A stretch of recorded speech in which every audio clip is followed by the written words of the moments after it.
මං ගැන කෙසේ වෙතත් ජයයි තාත්තා ගැන හිතලා කැලි වර්ෂයේ පූජාවක් තියලා මේ ගෙදර ආපු ගම. නෑ ජයයි මට හරිම ආඩම්බරයි. ඔයා ඔය ස්පිරිතාලේ ලොකු දොස්තර මහත්තයා ඉන්න ගැන. එහෙනම් ડોક્ટર ජයසිංහර මම අද එන හොස්පිටල් එකට තාත්තාගේ මාස දෙකේ බිල ගෙවන්න. ඒක නෙවෙයි ජයයි. අපි අර කතා කරගත්ත විදියට අර ඩොකියුමන්ට් ටික තාත්තට ලැබෙන්න සලස්වන්න. එනම තිබ්බා.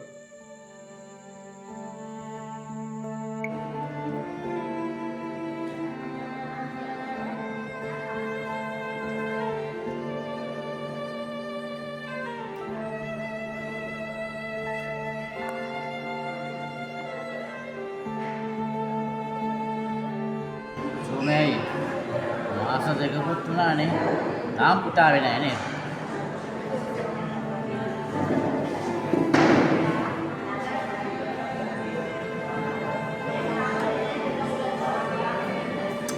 ඔයා ගණන් ගන්න එපා.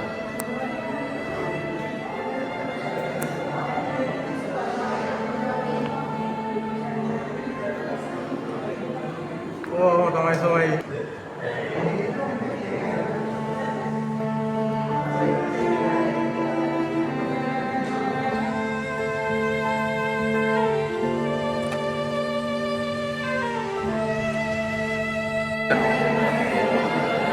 සෝමය පුතානම් මහාම මහා ධර්මයක්. ඕකනම් කවදාකවත් දෙමෝපියන්ට සලකන එකක් නෙමෙයි. ඇයි? ඒක සල්ලිකාරය. ලොකු වාහන වලින් බහි. තාත්තට දැන් බෙහෙත් වල වෙනවද? අයියා.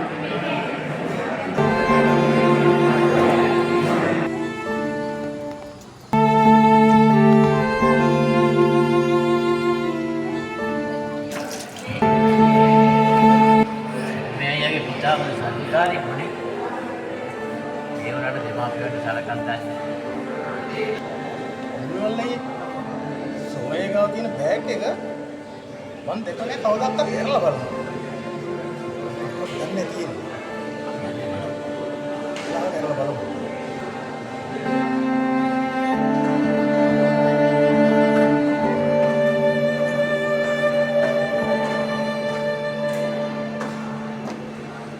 තාත්තා ඕනතරදී නලවන්න යන්න එපා. හොඳද?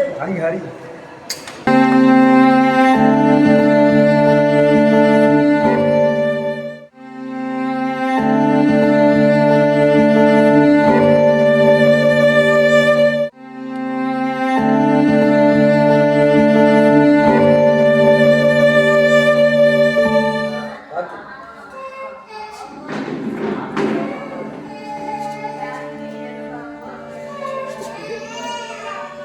අත බය වෙන්න එපා. මම මාස දෙකකට මුදල් දීලා තියෙනවා. ඒකයි පුතේ.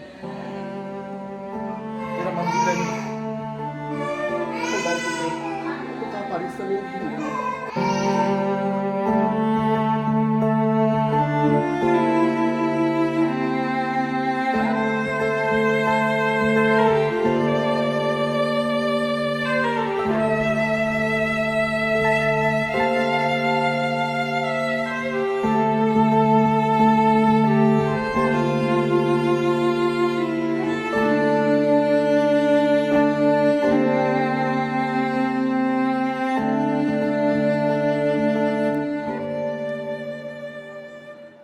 මේ වගේ දෙමාපියන්ට සලකන්නේ නැති නරම පුතෙක් මම නම් දැකලා නැහැ.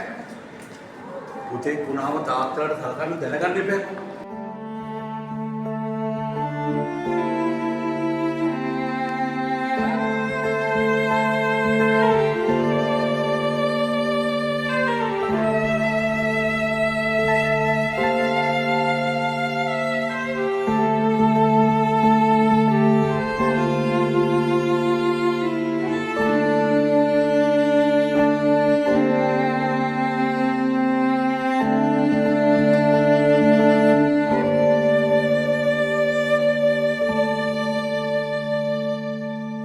ආදරණීය තාත්තේ මගේ දොස්තර මහත්තයා කිව්වා මගේ පිළිකාව ඇඟ පුරාම ඔඩු දුවලා තියනවා කියලා. සමහර විට මේ ලියුම කියවන වෙලාවේ මම ජීවතුන් අතර නැහැ. තාත්තට කරදරයක් නැතුව ජීවත් වෙන්න අවශ්‍ය සියලුම මුදල් තාත්තගේ බැංකුවේ දාලා ඇති. තාත්තට දළදා සමිඳු පිහිටයි. මේ පුතා සමන්ත